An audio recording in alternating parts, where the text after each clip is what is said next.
الرجیم بسم اللہ الرحمن الرحیم وَإِن كُنتُم فِي رَيْبٍ مِّمَّا نَزَّلْنَا عَلَىٰ عَبْدِنَا فَأْتُوا بِسُورَةٍ مِّن مِّثْلِهِ وَادْعُوا شُهَدَاءَكُم مِّن دُونِ اللَّهِ إِن كُنتُم صَادِقِينَ صدق اللہ مولانا العظیم۔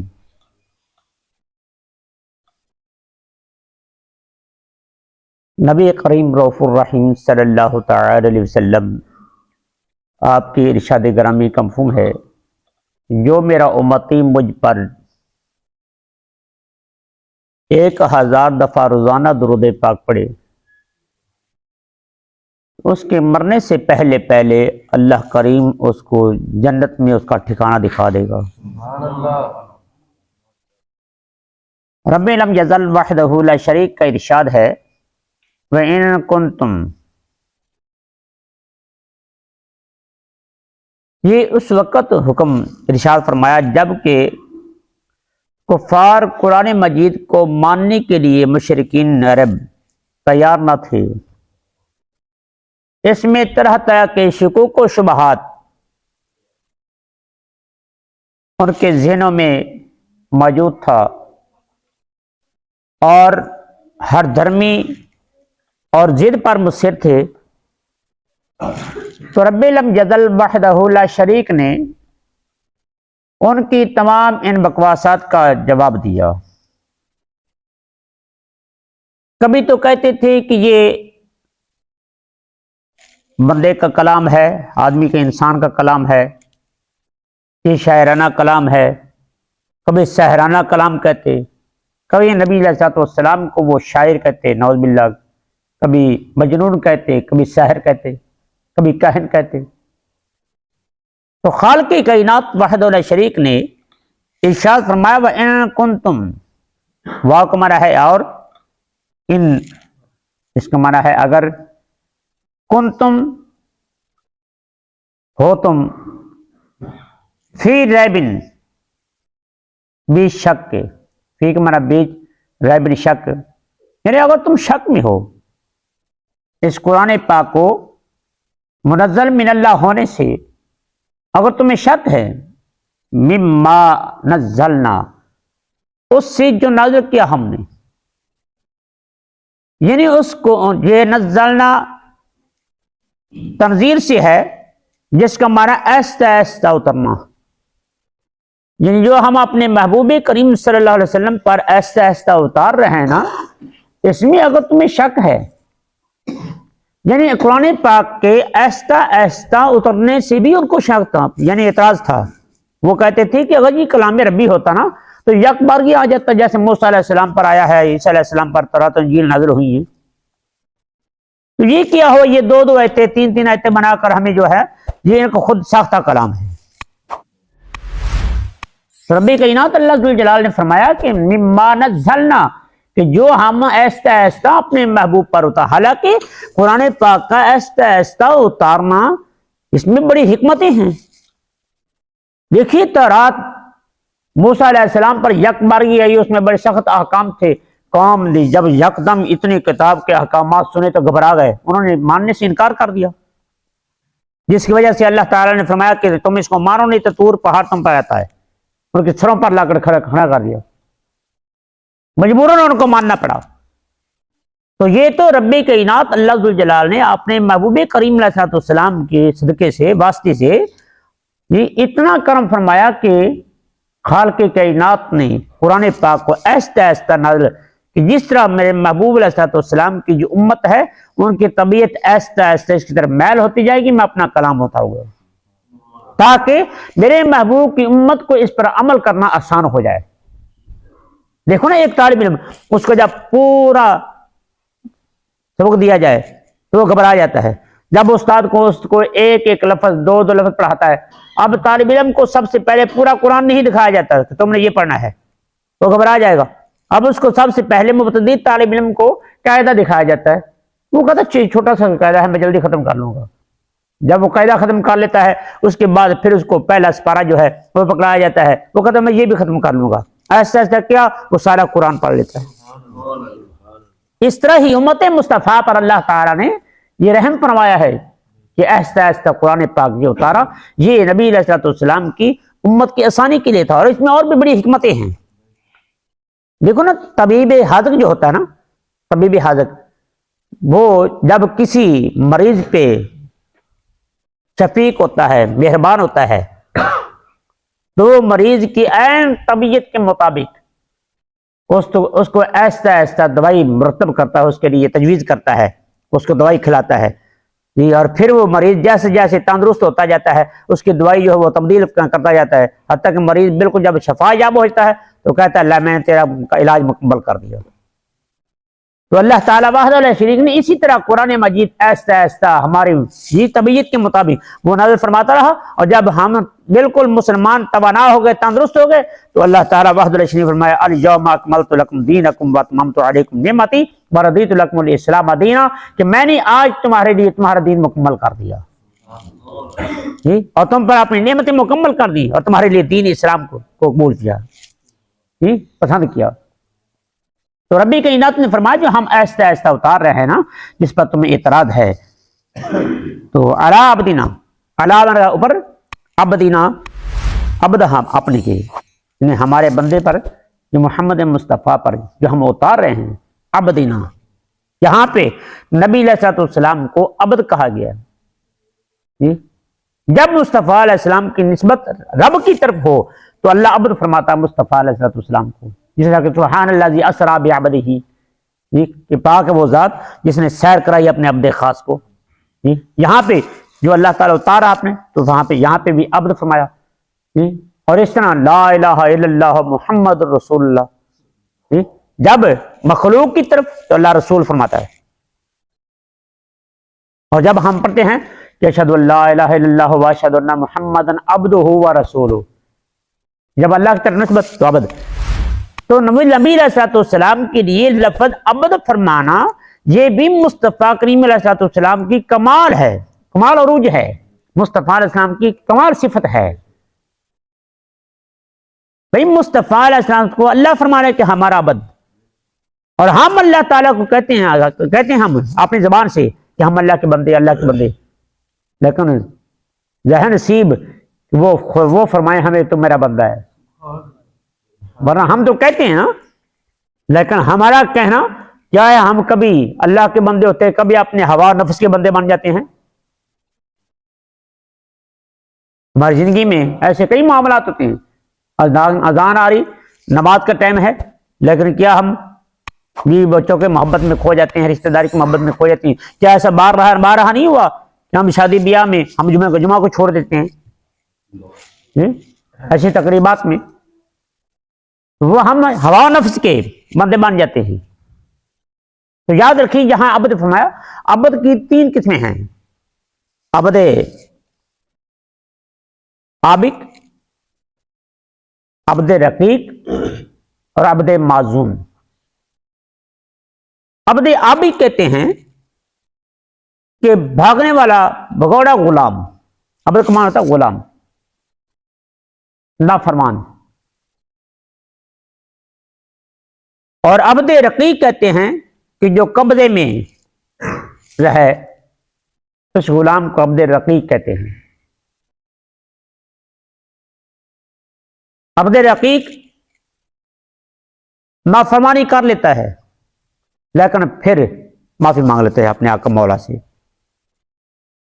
اور عبد معزون کہتے ہیں ایسا عبد کہ جو مالک کا اتنا فرما بردار ہو، اتنا فرما بردار ہو تو مالک اس کو اپنی جگہ پہ بٹھا دے، کہہ دے تیری ہاں میری ہاں، تیرے سین میرے سین، تیرا خرید و فروخت کرنا میرا خرید و فروخت کرنا ہے، اس کو مکمل اختیار دے دے۔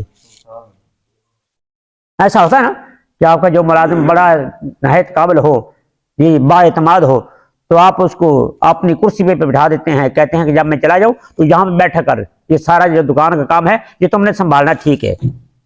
اب اس پہ وہ اتنا اعتماد کرتا ہے۔ تو یہ جو کافر ہیں نا، کافر مشرکین ہیں، یہ بھی رب کے بندے، لیکن یہ عبد عابق ہیں جو بھگوڑے غلام ہو جاتے ہیں، اللہ کی نافرمانی سے یعنی فرما برداری سے نکل جاتے ہیں، نافرمان ہو جاتے ہیں۔ اور عبد رقیق یہاں جیسے مسلمان گناہگار نافرمانی کر بیٹھتے ہیں لیکن پھر اپنے مالک کی بارگاہ میں رجوع کرتے ہیں، یا الہی میں توبہ کرتا ہوں، مجھے معاف فرما دے، غلطی ہوگی۔ اور جو انبیاء رسول ہیں یہ خاص اولیاء کرام یہ عبد معزون ہیں کہ جو اللہ کے ایسے فرما بردار ہیں، ایسے فرما بردار ہیں کہ اللہ فرماتا ہے کہ اے میرے بندے تو جو کہتا جائے گا میں مان جاؤں گا۔ مصطفیٰ کریم علیہ الصلوۃ والسلام اللہ تعالیٰ کے سب سے بڑھ کر عبد معزون ہیں، اور رب کائنات مصطفیٰ علیہ السلام سے اتنا راضی ہے، اللہ فرماتا ہے والا سوف یعطیک ربک فترضی، کہ پیارے محبوب میں تجھے اتنا عطا فرماؤں گا تو راضی ہو جائے گا۔ مصطفیٰ علیہ الصلوۃ والسلام چاہتے ہیں کہ الہی چاند کو 2 ٹکڑے کر دے، رب کائنات 2 ٹکڑے فرما دیتا ہے۔ اور مصطفیٰ علیہ الصلوۃ والسلام چاہتے ہیں کہ سورج واپس آ جائے تو ڈوبا ہوا سورج واپس آ جاتا ہے۔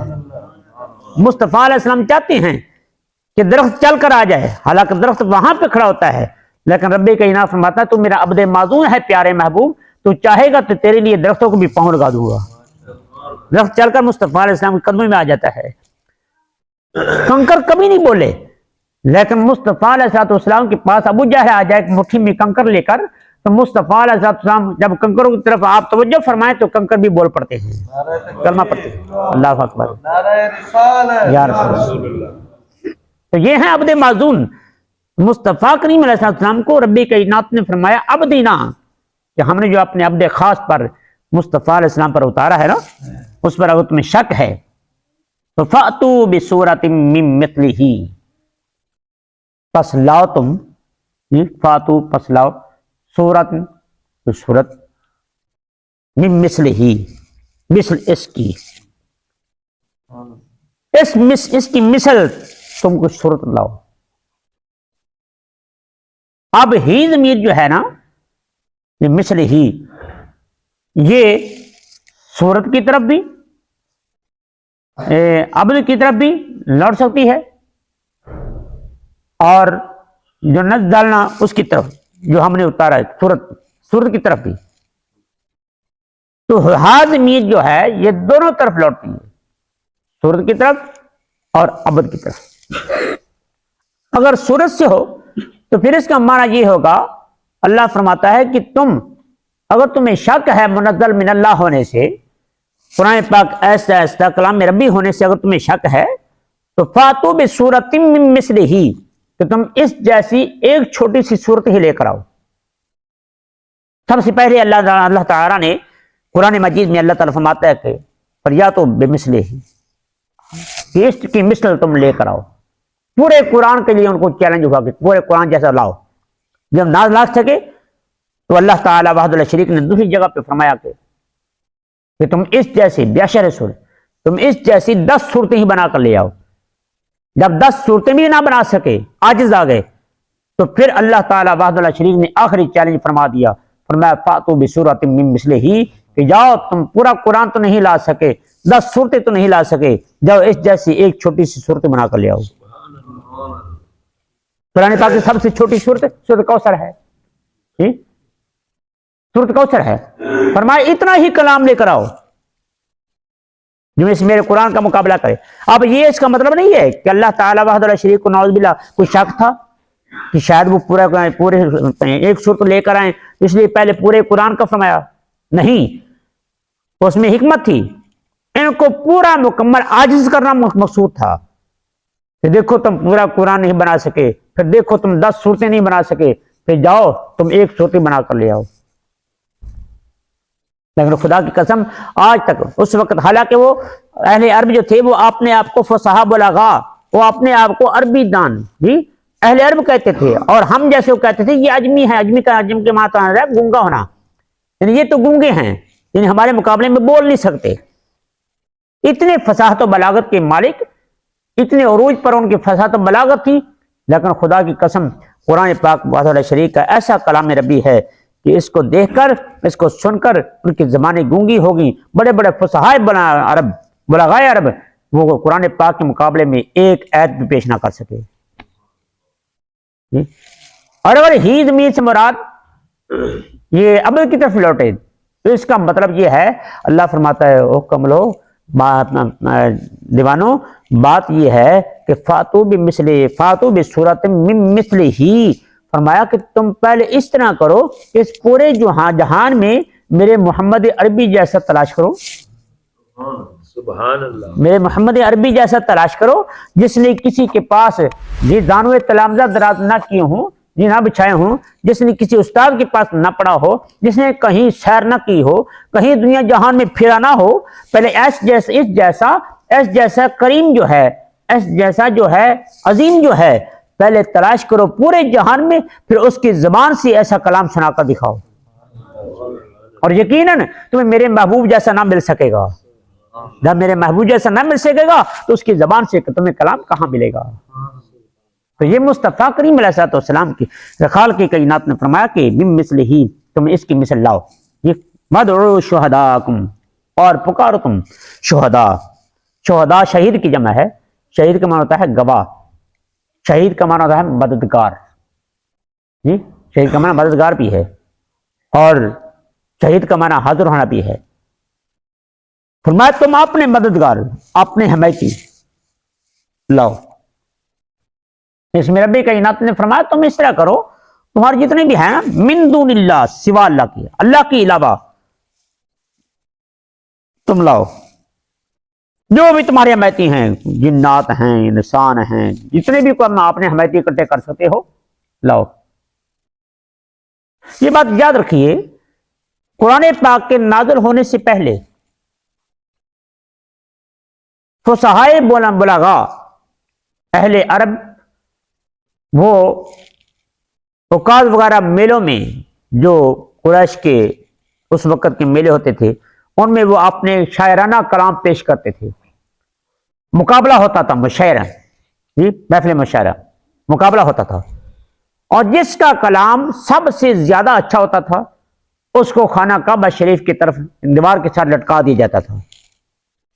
اگلے سال پھر یعنی کہ مقابلہ ہوتا، اور پھر جب سب سے جس کا کلام اچھا ہوتا اس کو، اور جو خانہ کعبہ شریف کے ساتھ پہلا لٹکایا گیا ہے کلام، ان کے ساتھ موازنہ کیا جاتا، پھر وہ اگر اچھا ہوتا تو اس کو اتار دیا جاتا اور اس کو لٹکا دیا جاتا، لیکن اگر دونوں برابر ہوتے تو پھر دونوں کو ہی لٹکا دیا جاتا۔ ہوا یوں، اس طرح کرتے کرتے 7 کلام، 7 قصیدے خانہ کعبہ شریف کی دیوار کے ساتھ لٹکائے گئے، جن کو سوا معلقہ کہتے ہیں، جو آج کل درس نظامی کی کتابوں میں وہ بطور نصاب پڑھایا جاتا ہے، اہل عرب کے وہ فصحاء بلاغا کے کلام ہیں۔ 7 جو ہے معلقے، وہ یعنی سبا معلقہ وہ لٹکائے گئے۔ جب مصطفیٰ علیہ السلام پر اللہ تعالیٰ نے قرآن پاک کو، قرآن عظیم کو نازل فرمایا، تو نبی علیہ السلام نے اس جگہ پہ انا اعطیناک الکوثر، سورہ کوثر پڑھی، تلاوت فرمائی، اور جب سورہ کوثر آپ نے تلاوت فرمائی تو پھر سورہ کوثر ایسا رب کائنات کا کلام تھا، کس کی مجال تھی کہ اللہ کے کلام کا مقابلہ کر سکتا؟ پھر 7 ملکے جو تھے لٹکائے گئے تھے، ان کو اتارا گیا اور رب کائنات کے واحد کلام کو، سورہ کوثر کو خانہ کعبہ کی دیوار پہ نصب کیا گیا، جی۔ اور کسی کی آج تک جرت نہ ہو سکی کہ رب کائنات کی پاک کلام کا کوئی مقابلہ کر سکے۔ بڑوں نے کوشش کی ہے، بڑوں نے، متنبی وغیرہ ایسے لوگوں نے بڑی کوشش کی ہے کہ 1-2 ایتیں جو بنا کر پیش کریں، لیکن جب ان کو دیکھا گیا تو ان میں فصاحت و بلاغت کے لحاظ سے 1000 خامیاں تھیں،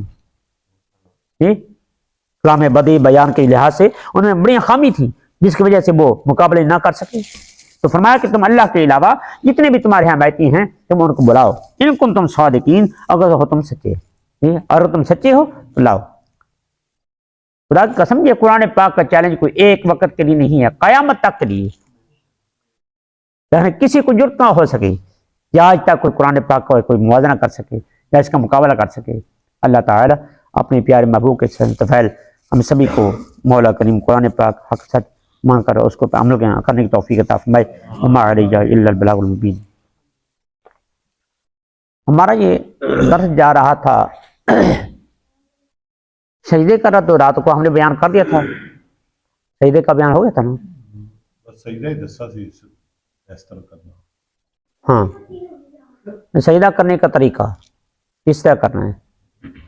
اب سجدہ جو ہے یہ کرتے ہوئے یہ خیال کرنا ہے کہ ہمارے پاؤں کی انگلیاں ان کا رخ قبلہ شریف کی طرف رہے. سجدے میں پاؤں کے انگوٹھے ان دونوں کا لگنا فرض ہے. ایک ایک انگلی ساتھ زمین پہ لگنی واجب ہے. 3 انگلیوں کا لگنا سنت اور 5 کا لگنا مستحب ہے. دیکھو میں آپ کو کیسے باریک جو مسائل اپنے علم فقہ میں غوطہ لگا کر آپ کو موتی دے رہا ہوں. ان کو خدا را ضائع نہ کرنا. اور یہ ضائع کیسے ہوں گے؟ جب اس کو آپ نے اندر چھپا کر رکھیں گے، کسی کو بتائیں گے نہیں. 2 خزانے ہوتے ہیں، ایک مال خزانہ ہوتا ہے، ایک علم خزانہ ہوتا ہے. مال ایسا خزانہ ہے جس کو خرچ کرنے سے کٹتا ہے، کم ہوتا ہے، لیکن علم کا خزانہ ایسا ہے جس کو خرچ کرنے سے بڑھتا ہے. آپ اس کو آگے بتائیں. اس میں دین تبلیغ میں آپ کی ہیلپ بھی ہوگی، اللہ تعالیٰ راضی بھی ہوگا اور آپ کو وہ یاد بھی رہے گا. تو یعنی 2 انگوٹھوں کا لگنا، دونوں پاؤں کے انگوٹھوں کا لگنا فرض. ایک ایک انگلی ساتھ لگنی واجب، 3 لگنی سنت اور 5 لگنی مستحب.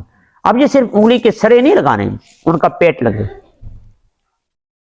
اور پیشانی یہ زمین پہ لگنی چاہیے. درمیان میں کوئی چیز نہ آئے، پاگ وغیرہ، ماما وغیرہ یا ٹوپی وغیرہ یا کوئی رومال جو ساتھ لپیٹا ہوا ہے وہ درمیان میں نہ آئے. ورنہ بعض فقہائے کرام کے نزدیک ہو تو جاتا ہے سجدہ لیکن مکروہ ہوتا ہے. مکروہ ہوتا ہے. یہ پیشانی ننگی ہونی چاہیے. کیوں؟ اس میں پیشانی جو ہے وہ ننگی کیوں نہیں کرے گا؟ اس میں 2 صورتیں ہوں گی. یا تو پیشانی ننگی اس لیے نہیں کرے گا کہ سستی ہے، پھر کیا ہوا؟ یا پھر اپنے تکبر کی بنا پر کہ میرے پیشانی پہ مٹی نہ لگ جائے. اس لیے حکم ہے کہ جب تم سجدہ کرو تمہاری پیشانی پہ اگر مٹی لگ جائے تو اس کو جلدی سے صاف نہ کرو کہ قیامت کے دن یہ مٹی ہی چمکے گی نور کی طرح. اس لیے آپ نے پیشانی کو صاف نہ کرے. تو بہرحال اپنی پیشانی کو لگانا، ناک کو لگانا، دونوں ہاتھ کو. اب جب دونوں ہاتھ نہ تو اس طرح کرنے ہیں، بعض روایات میں آتا ہے کہ اتنے ہاتھ کو یعنی کہ بولوں سے دور کیا جائے کہ بکری کا بچہ جو ہے نا 6 ماہ گزرنا چاہے تو گزر جائے. یہ بکری کا بچہ گزر سکے. لیکن یہ ایسا میں نہیں گزارنا چاہیے کہ وہ ایسا کرتے کرتے اپنے ہاتھوں کا رخ ہی بدل لے. یہ ہاتھوں کی انگلیاں جو ہے نہ تو بالکل اس طرح نہ بالکل اس طرح، اعتدال کے طور پر. ان انگلیوں کا رخ جو ہے قبلہ شریف کی طرف رہے اور چہرہ ان دونوں ہاتھوں کے درمیان ہے کہ اگر کانوں میں سے اگر کوئی پانی کا قطرہ گرے تو یہ ان انگوٹھوں پر گرے. اتنا بالکل اس طرح بھی نہیں ہونا چاہیے اور نہ اس طرح، بالکل اعتدال پر.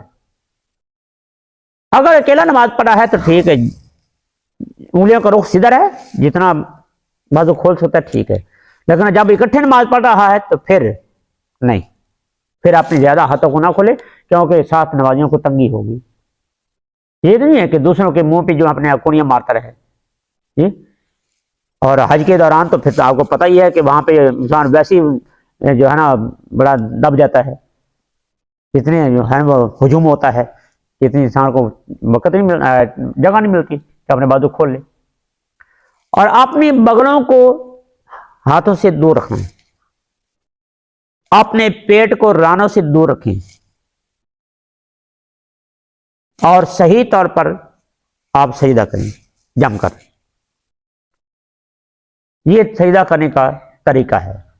لیکن عورتوں کو اس میں تھوڑا سا ہے فرق ہے.